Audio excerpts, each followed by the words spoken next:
C'est quoi la discrimination et les discours de haine? La discrimination est le traitement injuste ou préjudiciable d'une personne ou d'un groupe en raison des caractéristiques telles que la race, la religion, l'origine ethnique, le sexe ou l'orientation sexuelle. Les discours de haine sont des paroles haineuses et méprisantes dirigées contre ces mêmes groupes. Ces actes créent des divisions et des tensions dans la société. En quoi c'est contraire aux droits humains? Chaque individu a le droit à la dignité, à l'égalité et à la non-discrimination. La discrimination et les discours de haine violent ces droits fondamentaux, sapant la base de la cohésion sociale et de la coexistence pacifique. La discrimination et les discours de haine sont en contradiction flagrante avec les droits humains. Chaque individu a le droit à la dignité, à l'égalité et à la non-discrimination. La dignité humaine implique le respect de chaque personne sans humiliation ni préjudice fondé sur des caractéristiques. La discrimination viole la dignité en ciblant des individus en raison de ces caractéristiques, les réduisant à des stéréotypes ou à des préjugés.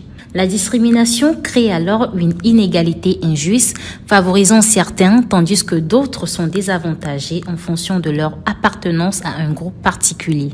Enfin, la non-discrimination est un principe central des droits humains, interdisant toute forme de discrimination fondée sur la race, la religion, l'origine ethnique, le sexe ou l'orientation sexuelle.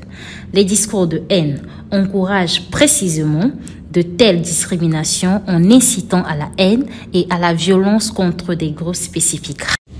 Quelles en sont les conséquences dans un contexte sécuritaire hostile? Dans un contexte sécuritaire hostile, les conséquences de la discrimination et des discours de haine sont graves. Ces mots alimentent la radicalisation et la violence, créant ainsi un environnement où la sécurité de tous est compromise. Les groupes minoritaires se sentent alors marginalisés, isolés et vulnérables, ce qui peut les pousser à chercher refuge ou à rejoindre des groupes extrémistes, perçus comme une alternative à leur insécurité. Ce cycle de radicalisation et d'extrémisme peut mettre en péril la cohésion sociale et la stabilité de la société. Les forces de sécurité se trouvent confrontées à un dilemme déchirant.